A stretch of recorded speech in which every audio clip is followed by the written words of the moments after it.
Hello friends, Divyanshi kitchen को आपण मानक स्वागत। आज मो स्नैक रे नहीं कि आछि क्रिस्पी पनीर ड्राई रेसिपी बने कि देखेबी। खूब कम समय रे बनी जाय थाए। छोट पिलांको टिफिन बॉक्स रे भी बहुत शीघ्र बनी जाय थाए। तो चलंतु डेरी न करी वीडियोटी को लास्ट जाए देखिबा। एबे मु 400 ग्राम रो पनीर को टिके लंबा साइज रे काटी नै छी। तापरे गोटे कैप्सिकम को एई भली साइज रे काटी नै छी। दुईटी पियाज को भी टिके बड़ साइज रे काटी नै छी। कॉर्नफ्लावर 3 चामच नै छी। मैदा 4 चामच नै छी। पनीर रे टिके राग फ्लेवर आसिया पई 5 रु 6 टी सुखिला लंका नै छी। जीरा पाउडर गोटे चामच, गोलमरीच गुंड गोटे चामच, लंका पाउडर 2 चामच नै छी एवं टिके चटपटा पई चाट मसला गोटे चामच नै छी। स्वाद अनुसार लूण नहीं 5 रु 6 चामच चाउल गुंड नहीं। फ्राए करबा पई रिफाइन तेल एवं बेटर रे गलेबा पई पानी नहीं। एबे पनीर रो बेटर गले नबा। गोटे गिन्ना रे 4 चामच मैदा दबा, 3 चामच कॉर्नफ्लावर दबा, स्वाद अनुसार लूण दबा, टिके रागो एवं कलर पई लंका पाउडर दबा। एबे सेथिरे 4 रु 5 चामच पानी दे गोटे स्मूथ बेटर रेडी करबा।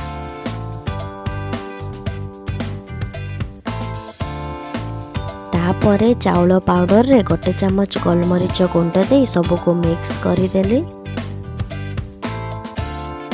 एबे देखंतु मु गोटे पनीर पीस नहीं बेटर रे गले नेली। तापरे पनीर क्रिस्पी हबा पाई पनीर को चाउल पाउडर रे मिक्स करि नेली।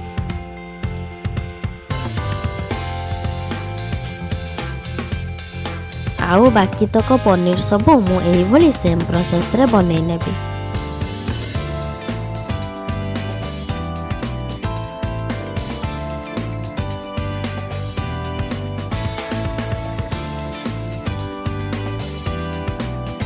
एबे देखंतु पनीर सबू आमर रेडी हो जाइछि। एबे आमे केवल फ्राए करिबा। गैस रो फ्लेम को टिके हाई रे रखी फ्राए करिवे। मने रखिबे पनीर को 2 मिनिट पर्यंत फ्राए करिवे। जमा भी ओवर कुक करिवेनी नहले पनीर क्रिस्पी होबो नाही। एबे पनीर भी आमर हे आसलानी। एबे आमे गोटे प्लेट को काढी नबा। एबे नेक्स्ट प्रोसेस को जिबा। एबे गोटे कढ़ाई रे 2 चामच तेल देई सेथिरे 5-6 टी सुखिला लंका ऐड करिबा। काटी रखिथिबा पियाज को ऐड करिबा एवं कैप्सिकम को ऐड करी 2-3 मिनिट पर्यंत फ्राए करिबा। तापरे स्वाद अनुसार लूण पकई मिक्स करिबा। बेसी समय कुक करिबेनी नहले पियाज एवं कैप्सिकम रो क्रंचीनेस रहिबनी। एबे सेथिरे मसला सब ऐड करिबा।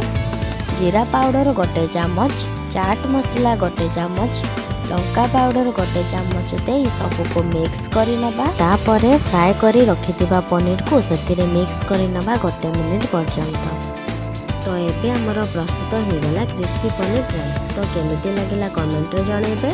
वीडियोटी जदि भल लागे तेबे लाइक, शेयर एवं सब्सक्राइब करी नुआ नुआ नोटिफिकेशन जानबा पई पाखर थिबा बेल आइकन को प्रेस करिबे।